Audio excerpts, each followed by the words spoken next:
Hoje é dia 10 de abril, dia do aniversário do Misael Hermon. Estamos já no começo do dia, nos arredores de Belém da Judéia. Na verdade, esse setor aqui chama Artás. Estamos aqui muito bem assessorados pelo nosso guia Nicolas. Nos tem atendido muito bem e nos deu informações muito preciosas sobre este lugar. Já estive aqui outras vezes, mas nunca tinha tido a oportunidade de conhecer esse setor. O nosso guia nos explicou que aqui estão as piscinas, são chamadas piscinas do rei Salomão. E Salomão fala mesmo de piscinas no livro de Eclesiastes. Ele diz: eu construí para mim jardins, fiz tanques e de fato ele viveu uma vida bastante confortável. Então ele começou a armazenar água aqui e depois Herodes, que foi um grande construtor, um grande administrador, procurou incrementar e interligar com canos que levavam água até Jerusalém. E é um setor muito interessante porque aqui esse deslocamento da água se fazia por gravidade. Cada tanque, aqui são 3 tanques, são 3 piscinas bem desniveladas e essa água descia por gravidade e através de um sistema de canalização passava pelo Vale dos Pastores. O guia nos explicou que é o mesmo campo de Boaz, que a Bíblia fala no livro de Ruth. E a água chegava então até... Tinha um Herodion aqui, que era um palácio de Herodes, aqui na região, segundo também a tradição. Foi de onde saiu a ordem para a matança das crianças no tempo que Jesus nasceu, né? Porque Jesus nasceu aqui em Belém. Aqui nasceu também o rei Davi, aqui a terra de Boaz, é uma terra de um valor muito grande para nós cristãos.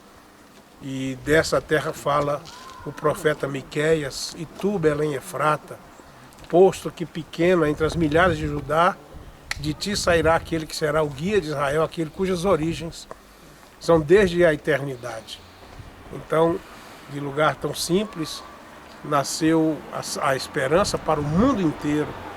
E nós amamos muito também a história desse lugar, porque está ligada à nossa fé, está ligado ao plano da salvação.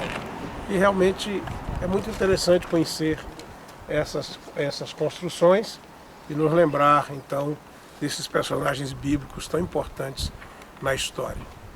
Muito obrigado, Nicolas, obrigado também ao Fábio Saito, que teve a ideia de fazer um programa diferente para nós hoje, daquele que normalmente se faz quando se vem a Belém.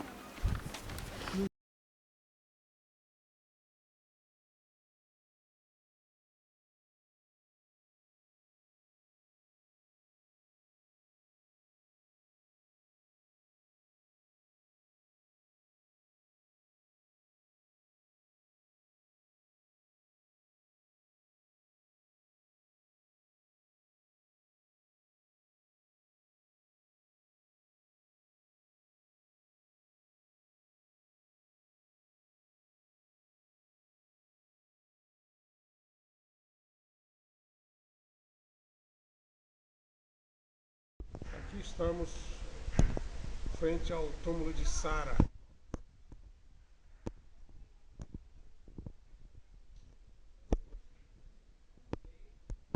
Ou que é considerado o túmulo de Sara.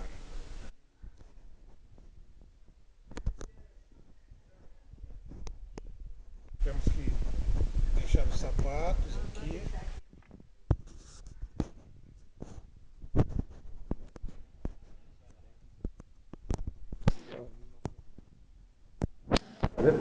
Túmulo de Rebeca.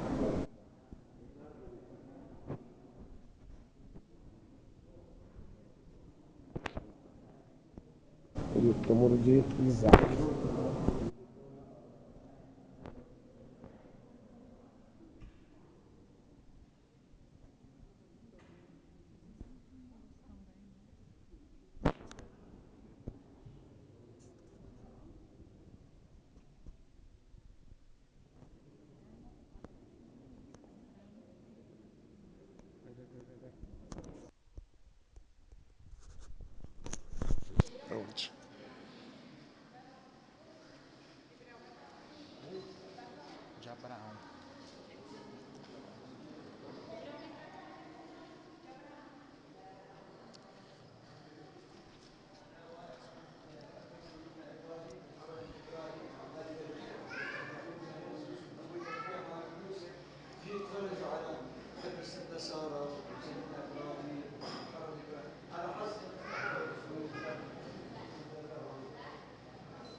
Túmulo de Abraão.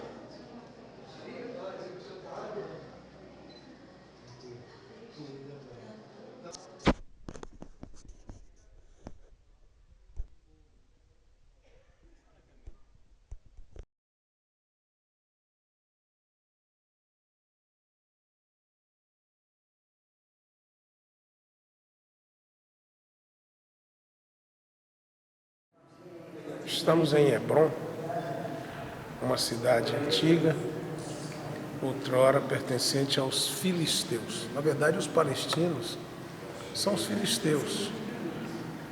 E nós sabemos que Abraão, em suas primeiras peregrinações, ele esteve na terra dos filisteus. Foi aqui na terra dos filisteus que ele negou que Sara fosse sua mulher, com medo de que as pessoas tomassem a mulher dele, ou que o matassem, melhor dizendo, o matassem por causa de Sara, que a Bíblia diz que era uma mulher muito bonita. E mais tarde, o Abraão comprou aqui essa terra, né, o campo de Efron, seria então isso aqui, o campo de Efron, onde Abraão então construiu o túmulo da sua esposa Sara, que a gente viu na entrada ali. Depois, o próprio Abraão foi sepultado, segundo se crê aqui perto. Mais tarde, Rebeca foi sepultada ali, ou se considera que tenha sido ali, e o próprio Isaac aqui. Jacó também foi sepultado no mesmo lugar. Ele pediu, lembra que ele pediu a José que trouxesse os seus ossos, que o trouxesse para onde havia sido enterrado os seus antepassados? E ele disse a José que ele havia sepultado Leia também aqui. Então, é um lugar muito venerado pelos muçulmanos, porque para eles Abraão também é uma figura muito importante, seria o pai deles, né? E biblicamente falando é mesmo, né? Abraão, pai de Ismael, que é o pai dos árabes. Nem todo muçulmano é árabe, mas eles adotam a cultura árabe, a língua, os costumes e, sobretudo, a religião. E é interessante ver como existe realmente uma proximidade muito grande entre a religião muçulmana e a religião hebraica. Ambos os povos creem num só Deus, ambos os povos se circuncidam, eles não comem carne de porco, eles têm um dia de descanso na semana, os judeus observam o sábado, os muçulmanos a sexta-feira. Então há muitas semelhanças entre as duas religiões e ambas então chamam Abraão de pai, não é? E depois, então já no tempo da conquista de Canaã, aqui moravam os gigantes e consta pela Bíblia que foi Caleb que despovoou aqui essas montanhas, colocando os gigantes para correr. Então, aqui depois então se instalou o povo judeu em toda essa região, mas aqui sempre foi uma terra disputada, disputadíssima, e ainda hoje nós passamos aqui, vimos como há muita tensão entre judeus e árabes pela posse da terra. A verdade é que o povo de Israel rejeitou o Messias, já vivia um certo afastamento de Deus. Com a rejeição do Messias, a situação para eles ficou mais complicada ainda. E nós estamos no tempo da graça. Paulo escreve aos Romanos, no capítulo 9, no capítulo 10, no capítulo 11, que essa rejeição por parte dos judeus foi que nos abriu a porta para nós, gentios. E entre os gentios incluídos os muçulmanos. Deus quer salvar a eles também. O guia que nos trouxe aqui disse que na região aqui de Belém há 2% de cristãos. É um número expressivo. É verdade que aí estão católicos romanos, estão católicos ortodoxos, mas para ver que é possível alcançar o coração desse povo. Por um lado, eles parecem tão distantes. Por outro lado, a crença num só Deus, a crença num livro, o hábito de jejuar, o hábito de orar, trazem uma série de paralelos ou de pontos de contato com os muçulmanos, que são hoje o maior desafio para a igreja cristã.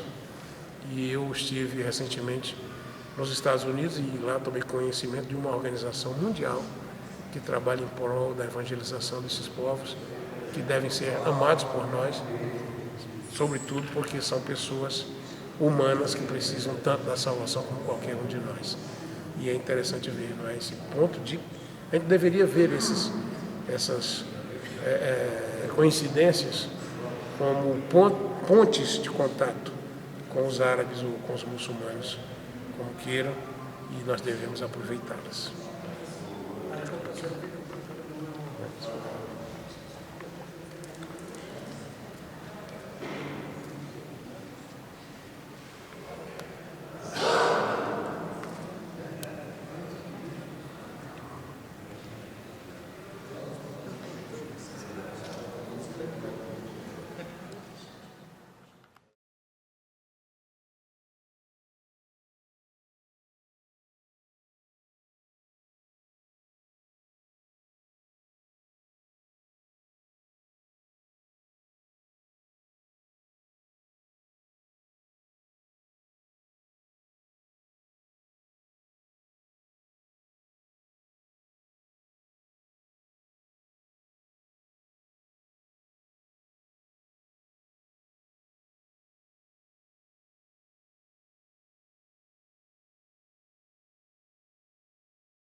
Nós estamos aqui no Museu do Holocausto, recebemos uma excelente explanação pelo nosso guia, e é lógico que para um não-judeu é muito difícil poder acrescentar alguma coisa.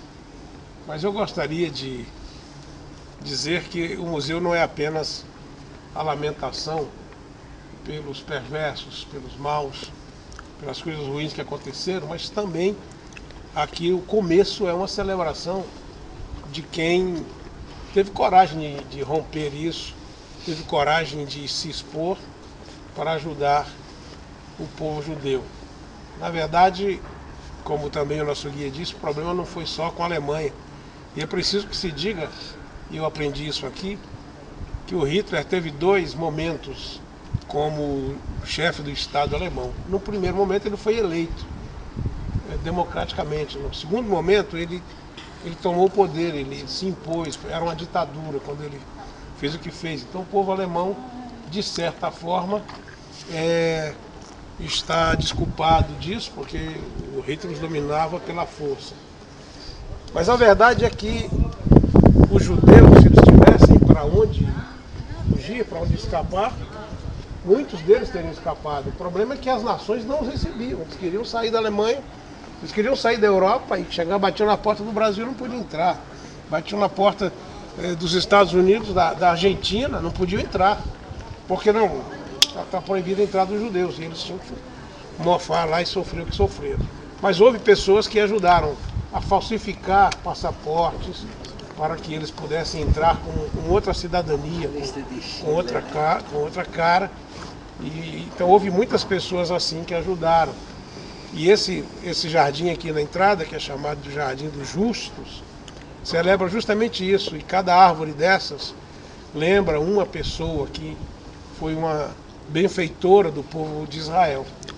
E, para nossa alegria, existe pelo menos, acho que 2 brasileiros aí que eu me lembro, não é? Pessoas que ajudaram. Agora, o que eu queria chamar a atenção mesmo é para o nome desse jardim. Vocês já prestaram atenção? É o Jardim dos Justos. E esse termo justo é um termo do Novo Testamento. Esse é um termo lá de quando Jesus diz que vai chegar o dia em que o rei vai reunir as nações em volta dele. e vai separá-las como o pastor separa os bodes das ovelhas. Vocês conhecem a história. Vai dizer: vinde, benditos meu Pai, recebi por herança o reino que vos está preparado, porque tive fome, deste-me de comer, tive sede, deste-me de beber, estava nu, e vestiste-me, estava preso e visitastes-me. Né? E eles vão dizer: mas Senhor, quando foi que nós fizemos isso? Quando fizeste a um destes meus pequeninos. Muitas pessoas tomam isso aí para fundamentar a salvação pelas obras. Mas não é de salvação que Jesus está tratando ali, não. Se a gente olhar bem o contexto, ele está falando do julgamento não de pessoas, mas de nações. Né? E Jesus diz que irão os justos para o gozo eterno e os perversos para o castigo eterno. Então a expressão os justos, que são os que protegeram os judeus, que os visitaram quando eles estavam sendo aprisionados, que vestiram-nos, que os alimentaram, que os ajudaram, né? Esses justos são nações, são povos que foram solidários com o povo judeu diante do seu sofrimento. Então, isso marcou bastante para mim o nome desse jardim aqui, ser o Jardim dos Justos.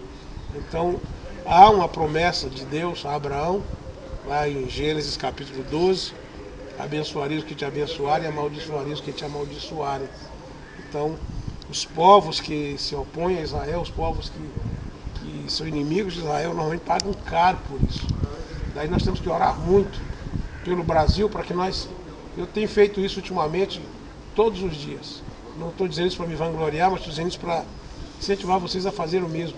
Para o Brasil não entrar na rota de colisão com Israel. É um péssimo negócio a gente tomar uma posição diplomática contrária a Israel. Isso traz sérias consequências. Israel continua na berlinda, continua essa lenga-lenga, né, pressão para devolver Jerusalém e essas coisas todas. Né, e nós temos que ter muito cuidado para que o Brasil não caia na maldição que caíram muitas nações, que nós sejamos arrolados no grupo dos justos, no grupo dos que abençoam aos descendentes de Abraão. Amém? Era isso que eu tinha para dizer aqui.